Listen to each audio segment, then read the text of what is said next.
Pagi Mbak Sana. Selamat pagi. Maaf Aduh. sinyalnya hilang ini. Oke. Oke, ini bisa dijelaskan pariwisata holistik itu seperti apa Mbak Sana? Ya, jadi ini sebenarnya ada tema yang dibawa oleh Keuskupan Ruteng. Jadi Ya. 2022 ditetapkan sebagai tahun pariwisata. Mhm. Nah, hingga tahun pariwisata dalam arti seluruh Keuskupan Ruteng Manggarai Raya ini akan membawa tema pariwisata dalam tahun 2022, dan khususnya adalah pariwisata holistik integral. Jadi Keuskupan Ruteng itu menanggapi dan merespon terhadap perkembangan pariwisata Labuan Bajo Flores ini, dan bermitra bersama kami, bersama 3 pemerintah Kabupaten Manggarai ya. Jadi Manggarai Raya bukan hanya Manggarai saja, jadi itu Manggarai Barat, Manggarai, dan Manggarai Timur. Ya, begitu ya Mbak Sana. Oke, kembali sedikit gangguan jaringan dan mencoba ya rekan kami menghubungi kembali untuk pagi hari ini masih terkait dengan pariwisata holistik ya di Manggarai.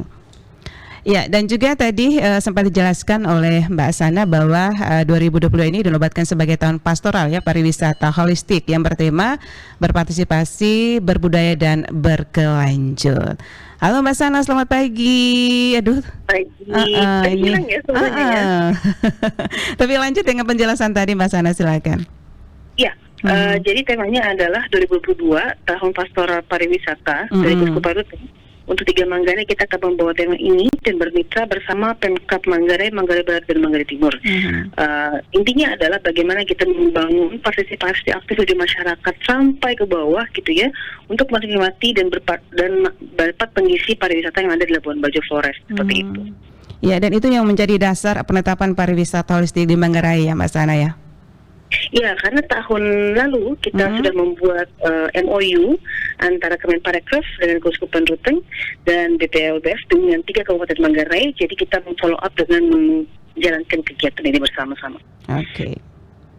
Dan menurut Ibu, apakah ini merupakan langkah efektif untuk pariwisata holistik di Manggarai ya untuk memajukan dinasti, maksud kami pariwisata di Manggarai Raya dan juga untuk masyarakat sendiri ya Mbak Sana? Tentu ini langkah yang sangat progresif ya. Keuskupan Ruteng adalah keuskupan yang pertama secara aktif menawarkan kemitraan seperti ini. Dalam arti adalah kita berbagi peran. Jadi bagaimana pemerintah berjalan, kemudian dari keuskupan membantu memfasilitasi dan menjadi fasilitator, mendorong dan mengedukasi dan menyiapkan masyarakat di 3 Manggarai untuk bisa memiliki kesadaran pariwisata serta bagaimana menghubungkan aktivitas mereka terhadap ekosistem pariwisata. Jadi misalkan tidak harus semuanya berubah menjadi pelaku pariwisata ya, tapi misalkan bagaimana produk perkebunan, pertanian, peternakan, nelayan mereka itu bisa masuk ke dalam rantai pasok pariwisata. Itu contoh salah satunya. Kemudian yang lain adalah bagaimana mereka membangun hospitality dan kedisiplinan untuk tidak membuang sampah sembarangan, misalkan seperti itu. Jadi saya pikir ini membuat orang melihat bahwa pariwisata itu tidak sekedar hanya untuk melayani wisatawan, tapi justru membangun karakter dan membangun kemandirian dari masyarakat yang ada di destinasi. Jadi tidak fokus pada destinasi saja, jadi harus masyarakat juga maju di situ ya Mbak Sana ya? Iya, itu konsep yang bisa disebut dengan holistik dan integral tadi itu, bahwa pariwisata itu sendiri masuk ke dalam jiwa dan ruhnya yang ada di dalam masyarakat di Kabupaten 3 Manggarai ini, sehingga tidak berjalan terpisah. Kemudian ketika dia berjalan seiringan, dan kita harapkannya adalah memang pariwisata ini menjadi salah satu opsi dan kunci untuk mewujudkan kesejahteraan masyarakat. Kemudian juga kita masih melihat bahwa pariwisata itu kan juga memiliki peluang efek negatif ya, misalkan perubahan kebudayaan, dan kemudian misalkan ada tantangan terhadap eksploitasi alam atau eksploitasi manusia kayak gitu. Nah, disinilah pentingnya kita menyiapkan dari awal dan berjalan bersama gereja seperti itu. Jadi sehingga masyarakat itu juga mengantisipasi potensi-potensi negatif yang mungkin muncul karena dari awal sudah dibina dan sudah dikolaborasikan dan sudah dikondisikan, dan kita ingin mengurangi dampak negatif dari pariwisata. Oke. Dan untuk tahun 2022 ini kira-kira program apa nih yang akan jadi terobosan dari Kementerian Pariwisata ya, yaitu Mbak Sana bersama teman-teman ya Direktur sebagai Badan Pelaksana Otorita Labuan Bajo nih, Flores, Mbak Sana.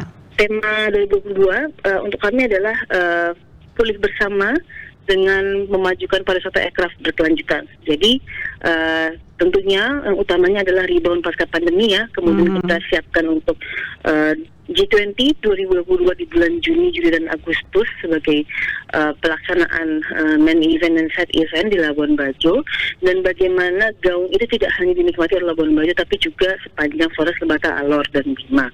Nah, kemudian juga kita fokus kepada pengembangan SDM dan secara khususnya mengaktifasi program-program event MICE yang ada di Labuan Bajo, karena kan sekarang pembangunan fisik sudah hampir selesai ya untuk penataan kawasan. Tinggal kita sekarang mengoptimalkan aktivitas pariwisata di dalamnya, sehingga nanti Labuan Bajo menjadi kunjungan orang tidak hanya untuk melihat komodo, tapi untuk beraktivitas kegiatan meeting, conference, insentif, dan event gitu ya. Kemudian juga kita akan melakukan destinasi untuk sebagai destinasi riset, karena kita punya biodiversity luar biasa, dan hal-halnya akan dilakukan untuk ke depannya. Oke, tentunya juga ada peran semua pihak ya, stakeholder yang Mbak Sana ya, untuk memajukan pariwisata holistik ini. Betul, dan namanya juga holistik ya, partisipasinya harus holistik juga. Jadi memang kita ingin sekali di tahun ini juga mendorong lebih banyak peran non pemerintah ya, karena kami sendiri melihat bahwa pariwisata ini kan harusnya adalah menjadi spirit kita bersama. Ketika nanti tidak ada lagi dukungan dari pemerintah secara intensif misalkan, seharusnya kalau dia sudah menjadi jiwa dari seluruh masyarakat stakeholder Pentahelix yang ada, maka punya tantangan 2023 ini masih udah bisa urus sendiri semuanya. Jadi bagaimana sekarang membangun kemandirian dan partisipasi aktif dari komponen Pentahelix inilah yang sedang menjadi sasaran kami untuk 2 tahun ke depan. Oke, baik, terima kasih Mbak Sana atas waktunya pagi hari ini.